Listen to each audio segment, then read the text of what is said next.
আমরা আশা করেছিলাম বিভিন্ন পাবলিক বিশ্ববিদ্যালয়ে যেভাবে সকল ছাত্র সংগঠনগুলো এভাবে ডেস্ক বসিয়ে ছাত্রদের সহযোগিতা করে, এই ক্ষেত্রে জাতীয় বিশ্ববিদ্যালয়ের ক্ষেত্রে ওই ছাত্র সংগঠনগুলো এইভাবেই সহযোগিতা করবে।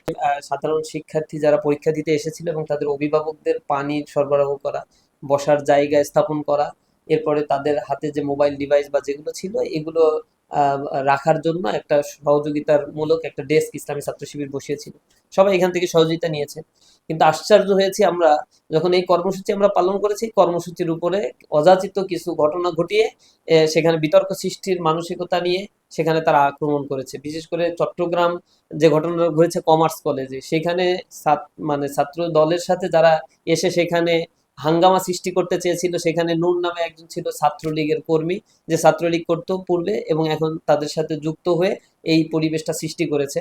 এই অনাকাঙ্ক্ষিত পরিবেশের পরিপ্রেক্ষিতে আমরা স্থানীয় প্রশাসনকে জানিয়েছি, আমরা প্রতিবাদ জানিয়েছি, মিছিল করেছি এবং আমরা অপরাধীদের গ্রেপ্তার করার জন্য অনুরোধ জানিয়েছি। ইতিমধ্যে বিভিন্ন জায়গায় কয়েকজনকে গ্রেপ্তারও করা হয়েছে। আমরা জিডি করেছি। আমরা আশা করি এরকম হীন কর্মকাণ্ড থেকে ছাত্র সংগঠনগুলো বিরত থাকবে এবং আমরা এটা তাদের কাছে প্রত্যাশা করি, ছাত্র কল্যাণমূলক কাজে সবাই যদি এগিয়ে আসি, ছাত্ররা সেটাকে গ্রহণ করবে। পেশি শক্তির রাজনীতি বাংলাদেশে এখন আর আসলে বেশি দূর চালানো সম্ভব না।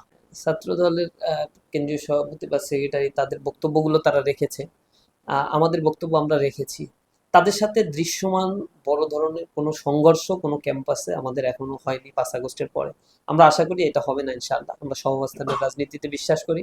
তবে আমরা বারবার আহ্বান জানিয়েছি তাদেরকে যে ক্যাম্পাসে বা হচ্ছে ক্যাম্পাসের বাইরে যে ধরনের কর্মকাণ্ডের কারণে তারা শিরোনাম হচ্ছে, এই কর্মকাণ্ড থেকে তাদের বিরত থাকা উচিত। এবং এই বিষয়টা বললে যদি তারা মনে করে আমরা থ্রেট দিচ্ছি, এটা তারা আসলে ভুল বুঝছে। আমরা আমাদের বন্ধুপ্রতিম ছাত্র সংগঠন তাদেরকে বলবো, আমরা আপনাদের কল্যাণকামী, কল্যাণ চাই। আমরা ফ্যাসিবাদ এর বিরুদ্ধে, আওয়ামী ফ্যাসিবাদের জন্য বিরুদ্ধে 15 বছর আন্দোলন করেছি কাঁধে কাঁধ মিলিয়ে। তো এখানে এসে আমরা ছোট ছোট ইস্যুগুলো নিয়ে যদি বিভাজন তৈরি করি, কথা চালাচালি করি, এটা আমাদের জন্য সুখকর হবে না। আপনার যে কর্মকাণ্ডের কারণে আপনাদের নেতা কর্মীদেরকে বহিষ্কার করতে হচ্ছে বা আমরা বিভিন্ন জায়গায় দেখেছি আপনারা নিজেরাও বিব্রত হচ্ছেন, কমিটি বিলুপ্ত করে দিতে হচ্ছে, এটা আমরা জানি। সেন্ট্রালের সদিচ্ছা থাকার পরেও লোকাল লেভেলে এগুলো নিয়ন্ত্রণ করা হয়তো কঠিন হয়ে যাচ্ছে তাদের জন্য। আমরা সকলের জন্য মেসেজ দিচ্ছি, অবশ্যই লাগাম টেনে ধরতে হবে।